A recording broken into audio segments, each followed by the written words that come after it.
Bienvenidos a nuestro especial sobre COVID-19 en DW. La pandemia de coronavirus ha tenido un gran impacto en la vida de los niños. En muchos países se han cerrado escuelas y guarderías. Estudios recientes demuestran que las guarderías podrían permanecer abiertas sin problemas. Pero, ¿qué pasa con las escuelas? También visitaremos la India e Indonesia, donde se están aplicando las dosis de refuerzo. Y conoceremos a una científica que está trabajando para desarrollar una nueva vacuna en Indonesia. El cierre de las guarderías en tiempos de pandemia conlleva a una serie de problemas. Los niños pequeños se aburren cuando no pueden jugar con otros y los padres tienen que hacerse cargo de ellos en casa. Alemania aún no ha aprobado una vacuna para los niños en edad preescolar. Sin embargo, un nuevo estudio sugiere que los jardines de infantes no necesitan cerrar porque los niños pequeños están más protegidos de lo que se pensaba. Es miércoles por la mañana y la familia Elke Vesney realiza sus tests. Nisa y Taha tienen 4 años, los gemelos van a la guardería. Si quieren seguir haciéndolo, tienen que pasar por el procedimiento 2 veces por semana.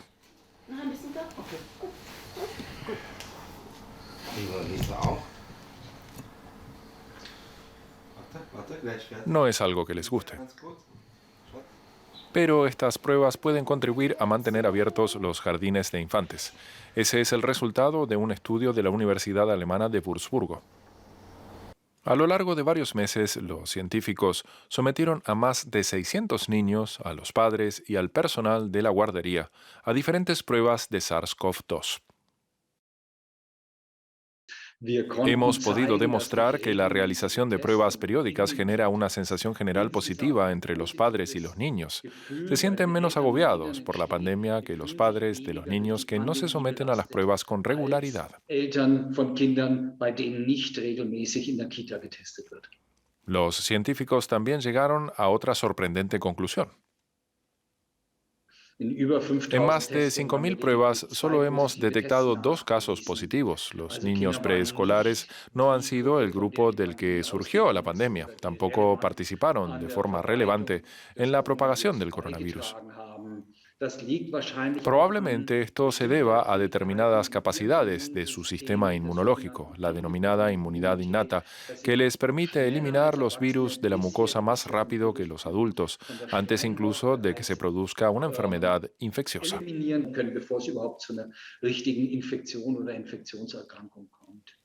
En la mucosa nasal, esto se debe a que, a diferencia de los adultos, los llamados receptores de reconocimiento de patrones son especialmente activos en las células de la mucosa de los niños. Reconocen los virus en una fase temprana y liberan mensajeros químicos e inician una cascada de reacciones de defensa. En los leucocitos de la mucosa nasal, además, incluso los niños sanos tienen muchas más células inmunitarias en la nariz que los adultos, pueden absorber los virus y hacerlos inofensivos. Los jardines de infancia se consideraron focos de alta propagación al principio de la pandemia y fueron los primeros en ser cerrados en muchos lugares, una decisión difícil de entender para los pequeños. No entienden por qué no se les permite salir, por qué no se pueden hacer todas las cosas que hacíamos antes, porque hay restricciones. Eran tiempos malos. También les costaba dormir porque no se cansaban. Ahora las cosas son diferentes. El test de Nisa y Taha ha dado negativo esta mañana. Pueden encontrarse con sus amigos en la guardería. Los padres reciben pruebas rápidas cada semana. Según el estudio, en las guarderías basta con que participen más de la mitad de las familias. Pero la mayoría de las familias lo aceptan, participan y también hablan del tema. Además, el establecimiento ha reducido el tamaño de los grupos de juego. Siempre hay los mismos niños juntos en una habitación. Porque si uno de los niños da positivo, todo el grupo tiene que estar en cuarentena. Las medidas de distanciamiento físico e higiene siguen vigentes. Los padres solo pueden acompañar a sus hijos hasta la entrada. Tenemos timbres y campanas. Intentamos hacerlo lo más entretenido posible para los niños y ellos lo aceptan bastante bien. Han introducido rituales para lavarse las manos y cantan canciones, tienen estribillos. Les gusta mucho jugar con el agua. En la guardería de Nisa y Taha solo un niño dio positivo el año pasado, de un total de 75. Sin embargo, eso podría cambiar ahora con la nueva variante del virus Omicron. Hicimos pruebas en una fase en la que finalmente comprobamos que la pandemia no se produjo en el grupo de 0 a 5 años. Ahora entramos en una fase en la que la frecuencia de los contagios aumenta significativamente, precisamente en este grupo. Así que, por supuesto, es bueno que dispongamos de estos métodos para controlar la incidencia de la infección en las guarderías, que nos permiten reconocer a tiempo quién está contagiado y quién no. Así que Nisa y Taha y sus padres tendrán que seguir haciendo más pruebas a largo plazo para que los gemelos puedan ir a la guardería.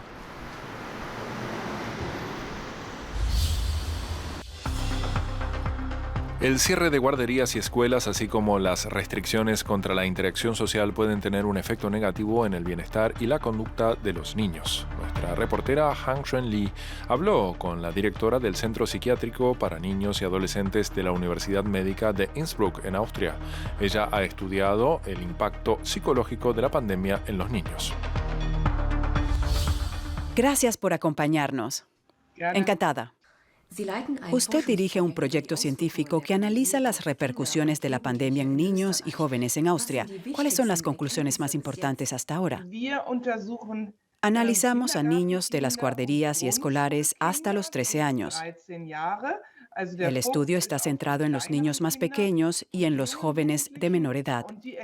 Las conclusiones, resumidas en una frase, podrían ser que en los niños ha aumentado claramente la carga emocional y la sensación de amenaza por todo lo que han vivido. Los síntomas que vemos son cambios emocionales, es decir, empeoramiento del estado de ánimo, más situaciones de miedo, más carencia emocional. La calidad de vida de los niños ha disminuido. ¿Cuáles han sido las expresiones o las historias de los niños que han quedado en su memoria durante las entrevistas? Me afectó el hecho que muchos hablaran de soledad durante el confinamiento. Para los niños fue algo realmente trágico y difícil de llevar emocionalmente. No poder celebrar Navidad, los cumpleaños, la confirmación, todas esas fiestas familiares fundamentales. Los niños cargaron con las preocupaciones de los adultos. ¿Qué pasará con el trabajo? ¿Qué pasará con el pago de las indemnizaciones? Eso me afectó también, ver que los niños se hayan enterado de tantas cosas. Según las entrevistas, los niños tienen síntomas distintos que las niñas. ¿Por qué? Al principio, los síntomas de los niños se expresaban con más rapidez. Cuando un niño es agresivo y no respeta las reglas, llama la atención por su comportamiento rebelde. Es algo que se nota más rápido en comparación a un niño que se retrae, que está tranquilo y no llama la atención. Al principio fue así. Ese comportamiento, digamos, más externalizado, se expresaba de manera más clara en niños que en niñas. A estas alturas no hay una diferencia evaluable según el sexo. Ambos están igualmente agobiados. ¿Qué tanto afecta el uso prolongado de mascarillas en el bienestar de los niños y jóvenes? Soy psiquiatra infantil, por eso no quiero dar mi opinión acerca de las repercusiones físicas del uso de las mascarillas, pero sí puedo decir algo como especialista respecto a la dificultad que tienen los niños para reconocer las emociones de los padres y profesores. Por suerte, se ha comprobado mediante estudios científicos que los niños no tienen dificultades notorias para reconocer las emociones. Cuando esta parte está cubierta, quedan los ojos al descubierto.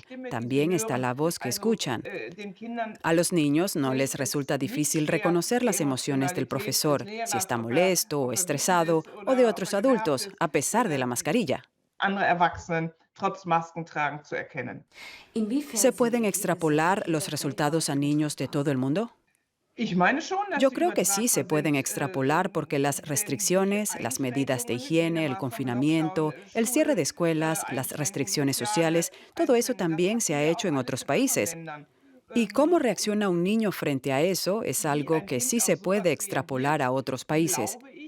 Es comprensible, los niños tienen una reacción emocional, no les da igual lo que ocurre, sino que se ven afectados emocionalmente.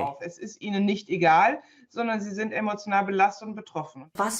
¿Qué deben hacer la política y los padres para compensar la carga psicológica de los niños? Creo que es importante que los padres tomen el asunto con calma y sobriedad. Deben informar a sus hijos. Y por supuesto deben observar cómo es el estado emocional de los niños y los jóvenes. Sabemos, por ejemplo, otro tema, que con la pandemia han aumentado mucho los trastornos de la alimentación. Los padres deben, por eso, controlar si sus hijos han perdido peso. En mi opinión, las escuelas podrían ejercer menos presión y podrían incorporar otras materias como salud mental, para que los niños aprendan cómo sobrellevar el estrés y cómo relajarse. Yo no creo que se trate de una generación perdida o enferma mentalmente, pero sí soy de la opinión que en estos momentos es una generación frágil. Los niños y jóvenes están afectados y por eso hay que prestar mucha atención a las medidas que se tomen a futuro. Muchas gracias. Países de todo el mundo cerraron sus centros educativos por muchos meses a causa de la pandemia. Alrededor de 170 millones de niños a lo ancho del globo no pudieron asistir a la escuela prácticamente durante todo un año. Pero aquí en Uganda las escuelas estuvieron cerradas por casi 2 años. En marzo de 2020, el alza de casos de COVID-19 obligó al gobierno a imponer algunas de las restricciones más estrictas de África. Las escuelas pudieron reabrir finalmente este mes. Después de un tiempo tan largo, las vidas de muchos estudiantes han cambiado y volver a las aulas ya no forma parte de sus prioridades. De hecho, pensamos que la epidemia nos tomaría un mes, unas semanas o 2 meses, pero luego vimos lo que sucedió. El cierre continuó y siguió prolongándose hasta casi 2 años. Cuando cerramos la escuela teníamos 300 alumnos. Ahora que la hemos reabierto, no se han presentado ni siquiera 20. No puedes acercarte a una amiga, darle un abrazo y decirle, hola, estás de vuelta en la escuela. Se siente mal, pero es por protegerte a ti misma. La pandemia ha cambiado radicalmente la vida de los estudiantes. La cifra de embarazos entre menores ha aumentado y muchos niños han tenido que ponerse a trabajar para ayudar a mantener a sus familias. Las autoridades locales estiman que 1/3 de los alumnos no volverá a la escuela. En Alemania, muchas escuelas reabrieron hace tiempo, pero ¿es esto algo positivo ante la cifra actual de infecciones? Las escuelas han demostrado ser un foco de transmisión del coronavirus. Por eso fueron cerradas parcialmente el año pasado. Ello provocó que muchos estudiantes se retrasaran en sus estudios. Este año la situación será manejada de otra forma. Sin embargo, ¿qué hay en juego? Medios y noticias, ese es el tema de la clase de inglés de hoy en la escuela Fritz Carlsen de Berlín. A diferencia del año pasado, las clases de este ciclo lectivo son presenciales en la mayor parte de Alemania. Los políticos acordaron por ahora no mandar a los chicos a casa, aunque el riesgo de contagiarse es alto. Me da algo de miedo la escuela por el coronavirus. Somos muchos y cambiamos de aula todo el tiempo. Todos los días estoy con unas 100 personas en distintas clases. Cuando llego a casa pienso, podría haber aprendido lo de hoy fácilmente desde casa y estar mucho más segura. La familia Philipp se siente aliviada de que las escuelas sigan abiertas a pesar de la variante Omicron. Ahora los padres ayudan solo con los deberes. El aprendizaje desde casa del año pasado fue frustrante. No quiero tener que vigilar a mis hijos todo el día, ayudarlos con las tareas, darles de comer, lavar la ropa y hacer las compras. No quiero volver a eso, no es bueno para la familia. Aprender desde casa no fue bueno. No aprendí mucho y no quiero volver a hacerlo. Tampoco fue divertido. Muchos niños sienten lo mismo, se atrasaron y ahora tienen la oportunidad de ponerse al día y de ver a sus amigos, factores decisivos para mantener las escuelas abiertas pese a la elevada incidencia. Ryan Ploja es profesor y se decanta por una solución mixta como la del año pasado con clases presenciales y en línea. Trabajar con media clase en el colegio y alternar con el aprendizaje desde casa puede ser un buen compromiso entre las medidas de contención y las necesidades de los alumnos. Sería más seguro para maestros y alumnos, al tiempo que se aprendería lo necesario en la escuela. La decisión de si las escuelas seguirán abiertas ante un fuerte aumento de contagios corresponde a los estados federados. En materia de educación, ellos tienen la última palabra. Las infecciones por COVID suelen ser leves en los niños, pero sufren también ellos el llamado COVID persistente, con síntomas que se prolongan durante muchos meses. Nuestro periodista científico Derek Williams está aquí para responder a estas cuestiones. La pregunta de esta semana es de Mónica Aiken.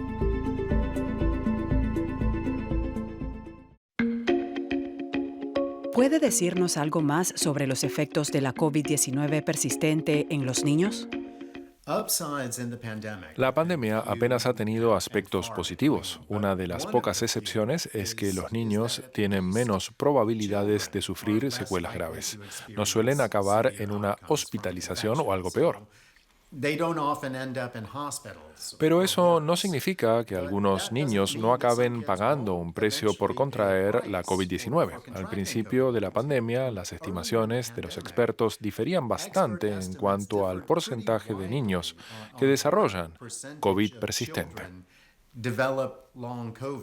Pero las investigaciones concluyen ahora que las cifras, aunque significativas, son inferiores a las primeras estimaciones. Un estudio más amplio realizado el pasado otoño boreal y publicado en la revista de la Asociación Médica Británica reveló que aproximadamente 1 de cada 7 niños sigue presentando síntomas 3 meses después de una infección por COVID. Como en los adultos, los síntomas de COVID persistente observados en los niños también son muy amplios. Un posible efecto muy grave a largo plazo es el síndrome inflamatorio multisistémico en niños, también llamado MIS-C, que puede provocar un fallo orgánico. Afortunadamente, es poco frecuente. Por ejemplo, los Centros de Control y Prevención de Enfermedades de Estados Unidos solo han notificado hasta ahora unos 6.500 casos.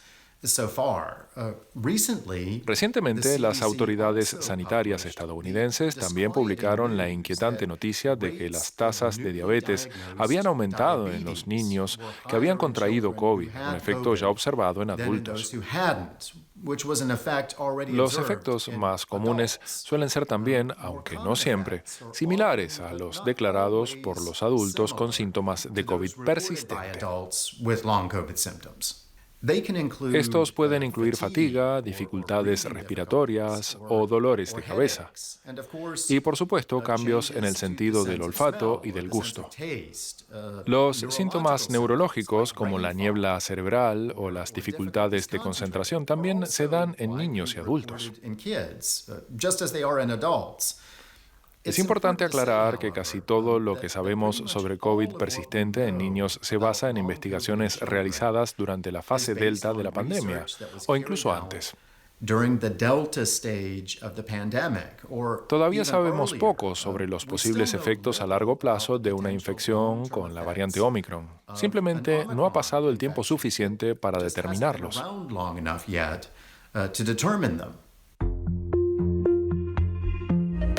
Los contagios vuelven a dispararse en la India impulsados por la variante Omicron, pero las autoridades se muestran optimistas. Consideran que esta ola no será tan devastadora como la anterior. La mitad de los 1.300 millones de habitantes de la India recibieron el esquema completo de vacunación y ya se comenzó a suministrar una dosis de refuerzo para los trabajadores de la salud, los adultos de alto riesgo y una primera vacuna para los niños mayores de 15 años. Por fin llega su turno. La India comenzó a vacunar a niños mayores de 15 años. A pesar del nuevo cierre de las escuelas, mientras una tercera ola atraviesa el país, estos niños de secundaria esperan que ahora las cosas cambien. Los profesores no pueden orientar bien a los alumnos en las clases en línea y los alumnos tampoco pueden concentrarse. Una vez vacunados, podremos volver a las aulas y rendir más en nuestros estudios. Estoy contento de haberme vacunado. Ahora las escuelas volverán a abrir y podré ver a mis amigos. Aprender en el aula es mucho mejor que en Internet. Es bueno que las escuelas cierren para evitar la propagación del virus, pero tienen que volver a abrir ahora que estamos vacunados. Tenemos exámenes a la vuelta de la esquina. Los trabajadores de la salud y de la denominada primera línea también pueden recibir una tercera vacuna. Aquí las llaman dosis de precaución. La vacuna fue crucial para Arti. Cuando la pandemia se desató por primera vez, Arti envió a su hijo pequeño a 1.000 kilómetros de distancia a vivir con sus abuelos en el estado de Bihar, para mantenerlo a salvo mientras ella seguía trabajando en el hospital. Solo después de recibir las 2 vacunas traje de vuelta a mi hijo. Durante todo un año solo lo vi en videollamadas. Fue un gran reto. Ahora con esta tercera dosis me siento más segura, también contra Omicron. Pero hay dudas sobre la eficacia del programa de refuerzo de la India. La mayoría de los adultos han recibido la vacuna de AstraZeneca y el gobierno exige que reciban la misma para su tercera dosis. Sin embargo, estudios han revelado que la combinación funciona mejor para los refuerzos y que AstraZeneca es una de las menos eficaces como tercera dosis. La India también tiene mejores alternativas de fabricación local, pero los expertos afirman que el gobierno ni las utiliza ni explica por qué. No creo que tengamos que ir en busca de las vacunas de Pfizer y Moderna. Son muy caras comparadas con otras disponibles. La India no está utilizando la vacuna que se produce localmente en su programa de refuerzo. Esto no tiene ningún sentido para mí. Sin embargo, algo de protección es mejor que nada. Esta pareja de más de 60 años está feliz con sus vacunas de refuerzo y espera que pronto toda la familia también la reciba. Tengo 2 nietos y estoy preocupada por ellos. Me gustaría que también se vacunaran. Están convencidos de que las vacunas les evitaron el hospital el año pasado y que la dosis de refuerzo hará lo propio.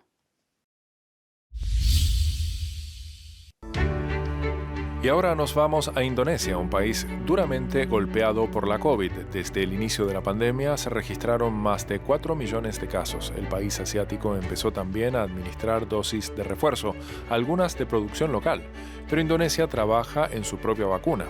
Entrevistamos a una de las científicas que participan en el proceso.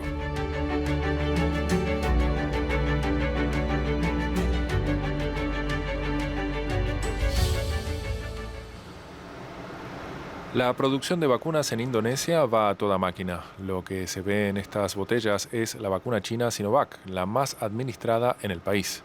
Neni Nuraini dirige el proceso. En una factoría de Bandung, su equipo mezcla los componentes importados de China. Durante la pandemia, el acceso a las vacunas se ha visto limitado. A la hora de comprar, dependemos de fondos externos. Si tuviéramos nuestra propia vacuna para suministrar a nuestra gente, sería asequible. De esta manera, habría más accesibilidad y una distribución equitativa de las vacunas.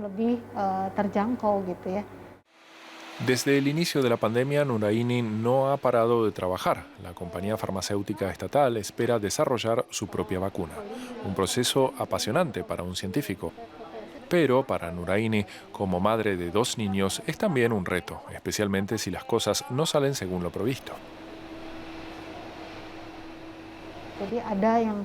Hay un término en el proceso de fabricación que denominamos el Valle de la Muerte. Algunos productos se quedan en la fase experimental. Las vacunas se administran a millones, miles de millones de personas, así que tienen que ser también asequibles. El objetivo es ser rentables y efectivos. Mujeres científicas como Neni Nuraini siguen siendo una minoría en Indonesia, pese a que en la universidad las mujeres son mayoría en este campo. 8 de cada 10 estudiantes de medicina en la facultad cercana son mujeres.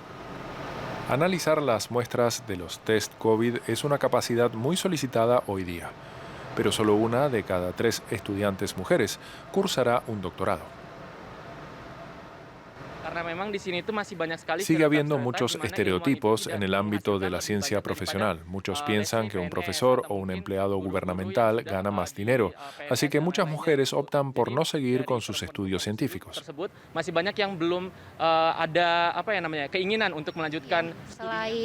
Necesitamos trabajar en nosotras mismas si realmente amamos la ciencia, pero el gobierno debería darnos facilidades y apoyarnos en este empeño. Debería haber más fondos, más laboratorios y oportunidades para estudiar en el extranjero. Más del 40% de los 270 millones de indonesios recibieron 2 dosis de la vacuna. Pero la llegada de Omicron obliga a vacunar a más gente. Ahora el país inició una campaña de refuerzo con el objetivo de prevenir la siguiente ola.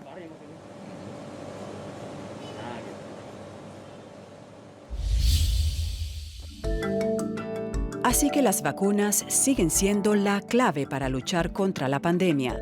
Y la ciencia ha confirmado una vez más que los niños pequeños están mejor protegidos de forma natural contra las infecciones que los adultos. Esto es todo por hoy. No olviden sintonizarnos la próxima semana para el especial de COVID-19. Hasta entonces.